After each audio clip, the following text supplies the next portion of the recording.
तो दोस्तों हम सभी जानते हैं कि भारत के पास अंडमान एंड निकोबार का एक द्वीप समूह है जिसमें छोटे छोटे से द्वीप हैं और ये बताया जाता है कि स्ट्रैटेजिकली भारत के लिए इतना ज्यादा इंपॉर्टेंट है कि आने वाले बिल्कुल कुछ ही सालों में हम कुछ ऐसी तैयारियां यहाँ पर कर चुके होंगे जिसके बाद इस पूरे इलाके में ये जो आप मैप में यहाँ पर देख रहे हैं इसमें चक्का जाम कर पाएंगे और चाइना का एक भी शिप, एक भी जहाज या फिर किसी तरह की कोई सबमरीन अंदर एंटर नहीं कर पाएगी इंडियन ओशन में। जी हाँ, कुछ ऐसी चीजें निकलकर सामने आई है। आज आप इस वीडियो में जानेंगे कि अंडमान एंड निकोबार भारत के लिए कितने ज्यादा महत्वपूर्ण है। जिस तरह से व्यक्तिगत अंडमान एंड निकोबार हमारे लिए बहुत ज्यादा इंपॉर्टेंट होते हैं, ठीक इसी तरह से भारत के लिए भी अंडमान एंड निकोबार का जो महत्व है वो बहुत ज्यादा हाई है। चलिए बात करते हैं इसके ऊपर कि एक्चुअली खबर निकल कर क्या आई है। आप बस वीडियो को एकदम एंड तक देखते रहिए। मैं आपको मैप की मदद से सब कुछ डिटेल में बताने वाला हूँ। कई चीजें तो आपको आज पहली बार पता चलेंगी। बस चैनल को सब्सक्राइब जरूर कर दीजिएगा। तो दोस्तों खबर केवल इतनी निकल कर आई है कि फ्राइडे के दिन हमारे defence minister Rajnath Singh ji Andaman and Nicobar में मौजूद केपबेल खाड़ी में जायजा लेने के लिए पहुंचे। अब मैं आपको बता दूं कि ये जो केपबेल बे है या केपबेल खाड़ी ये अंडमान एंड निकोबार में मौजूद है और यहाँ पर राजनाथ सिंह जी जो विजिट के लिए गए थे वो एक्चुअली यहाँ पर सुरक्षा के इंतजामों का जायजा लेने के लिए पहुंचे थे, क्योंकि यहाँ पर भारत की कुछ अलग प्लानिंग है। आपको शायद याद होगा कुछ सप्ताह पहले मैंने एक वीडियो बनाकर आपको बताया था कि अंडमान एंड निकोबार में एक स्टैटिक एयरक्राफ्ट कैरियर डेवलप किया जा रहा है, यानी वहां पर एक ऐसा प्लेस डेवलप किया जाएगा जिसमें रनवे वगैरह की सारी कुछ सुविधाएं होगी।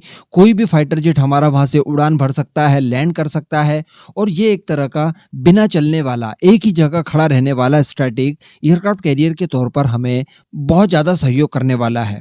अब ऐसा मैं इसलिए कह रहा हूं क्योंकि यहाँ से आप शिपिंग चैनल के ऊपर बहुत आसानी से नजर रख सकते हैं। शिपिंग चैनल जिसके जरिए सिंगापुर से पश्चिम तक समुद्री सामान ढोया जाता है। आप एक्चुअली यहाँ पर देखिए, यह है स्ट्रेट ऑफ मलक्का। यहीं पर आपको थोड़ा सा आगे जाकर मिल जाएगा सिंगापुर और यहाँ से चाइना का जो व्यवसाय होता है, उसकी जो व्यावसायिक शिप वगैरह होते हैं 80% की संख्या में वो यहीं से होकर गुजरते हैं। इसी के साथ साथ चाइना की जो सबमरीन्स होती है, जो उनके स्पाई शिप्स वगैरह होते हैं, वो भी इसी मार्ग का इस्तेमाल करते हुए हिंद महासागर में इंटर करते हैं। अभी कुछ ही समय पहले की बात है जब हमने देखा कि चाइना की 2 स्पाई शिप युआन वांग 5 और 6 ये भारत की मिसाइल टेस्ट की जासूसी करने के लिए हिंद महासागर वाले इलाके में पहुंचे थे। अब भारत के पास यहाँ पर स्ट्रैटेजिकली एडवांटेज ये है कि ठीक इस पॉइंट के सामने जहां से ये शिप निकलते हैं उसके ठीक सामने आप देख पा रहे हैं यहाँ पर 2 पॉइंट भारत को मिलते हैं।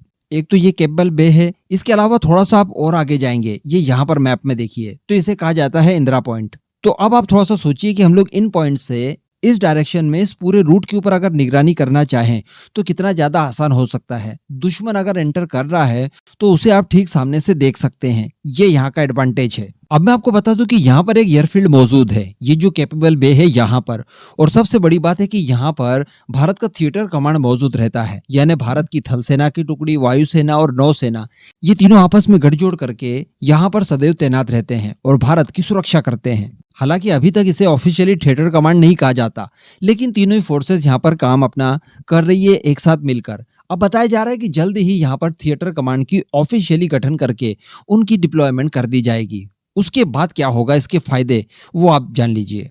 एक तो जैसा कि मैंने आपको बताया कि चाइना का कोई भी स्पाई शिप हो गया, उसकी कोई सबमरीन हो गई, उसका कोई वॉरशिप हो गया, वो सीधे हिंद महासागर में एंट्री नहीं कर सकता, क्योंकि भारत ठीक उसके सामने आंखें खोलकर खड़ा रहेगा हमेशा। इसके अतिरिक्त अगर कोई युद्ध की कठिन परिस्थिति आ जाती है जहां पर हमें चाइना को बहुत बड़ा डेंट देना होगा, तो उस परिस्थिति में भी हम लोग यहां से रास्ता ब्लॉक कर सकते हैं। इसी स्ट्रेट ऑफ मलक्का के जरिए चाइना अपना व्यापारिक मार्ग बनाते हुए बाकी दुनिया के अलग अलग देशों तक पहुंचता है और अपना सामान पहुंचाता है, जिसकी क्वांटिटी 80% तक रहती है, यानी उसके टोटल एक्सपोर्ट का 80% सामान वो यहीं से भेजता है। अब सोचिए थोड़ा सा कि कितना ज्यादा आसान हो जाएगा हमारे लिए इस पूरे इलाके को ब्लॉक कर देना। क्योंकि मैं आपको बता दूं कि ये जो इंदिरा पॉइंट वगैरह की बात कर रहे हैं या फिर केपबेल की खाड़ी की बात कर रहे हैं, इसकी दूरी अगर हम लोग इंडोनेशिया से भी देखें तो केवल 160 समुद्री मील पड़ता है। तो अल्टीमेटली ये बहुत ज्यादा नजदीक है। अब ऐसी कई सारी ब्रह्मोस मिसाइलें भारत के द्वारा डेवलप की जा चुकी है जो कि एक्सटेंडेड रेंज के साथ आती है। तो अल्टीमेटली आप अपनी ब्रह्मोस मिसाइलों को यहाँ पर डिप्लॉय कर सकते हैं। इसी के साथ साथ आपकी वायुसेना और नौसेना के विमान भी यहाँ पर मौजूद रहेंगे, जिनके अंदर इंटीग्रेट होगी आपकी एक्सटेंडेड रेंज वाली ब्रह्मोस मिसाइलें। इसके अतिरिक्त भी कई सारा असला आपके पास यहाँ पर मौजूद रहेगा, तो कोई बहुत ज़्यादा परेशानी आपको नहीं जाएगी इस रास्ते को ब्लॉक कर देने के लिए। और अगर चाइना की जो सबमरीन्स वगैरह यहाँ से एंटर करने की कोशिश करती है, तो इसी पॉइंट पर आपका P-8I विमान भी मौजूद रहेगा। कई सारे एंटी सबमरीन रोल के लिए आपके पास हेलीकॉप्टर्स भी यहाँ पर मौजूद रहेंगे, जिसमें MH-60R रोमियो हेलीकॉप्टर नाम सुना होगा आपने, वो सबमरीन्स को हंट करने के लिए स्पेशली इस्तेमाल किया जाता है। तो ये सारी चीज़ें यहाँ पर मौजूद होंगी। चूंकि थिएटर कमांड है, तो भारतीय वायुसेना, नौसेना और थल सेना तीनों की शक्ति आपको एक ही पॉइंट पर मिलेगी। तो वो यहाँ से निगरानी रखकर बड़ी आसानी से चाइना का रास्ता ब्लॉक कर सकती है। अभी खबर ये हमें पहले भी मिल चुकी थी कि यहाँ पर इस तरह की चीजें हम लोग करने वाले हैं, चाइना को ध्यान में रखकर। लेकिन अब बताया जा रहा है कि इन सब कामों को लेकर तेजी बढ़ा दी गई है, यानी बहुत ही ज्यादा जल्दी इस एरिया को हमारे अकॉर्डिंग डेवलप करने की कोशिश की जा रही है इस समय। उसी का जायजा लेने के लिए हमारे डिफेंस मिनिस्टर राजनाथ सिंह यहाँ पर विजिट के लिए पहुंचे थे फ्राइडे के दिन। तो इन फ्यूचर आप देखेंगे कि यहाँ से रफाल भी उड़ान भरेंगे, Su-30 MKI भरेंगे।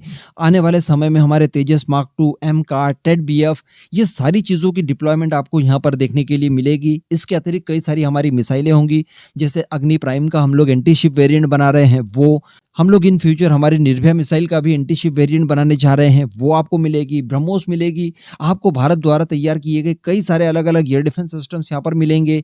तो कहने का मतलब यहाँ पर पुख्ता सुरक्षा कर दी जाएगी ताकि चाइना इस एरिया में अंदर ना घुस सके। और ये एरिया अगर हम लोगों ने प्रोटेक्ट कर लिया चाइना से, तो कोई विशेष तकलीफ नहीं जाएगी चाइना को हमें डोमिनेट करने में, क्योंकि इस समय चाइना की नौसेना को रोकना सबसे प्रमुख काम है भारत के लिए। बाकी चीज़ों को तो हम लोग मैनेज बड़ी आसानी से कर लेंगे। अब इस पूरे मुद्दे पर अब आपका जो भी मानना हो नीचे कमेंट करके ज़रूर बताइएगा।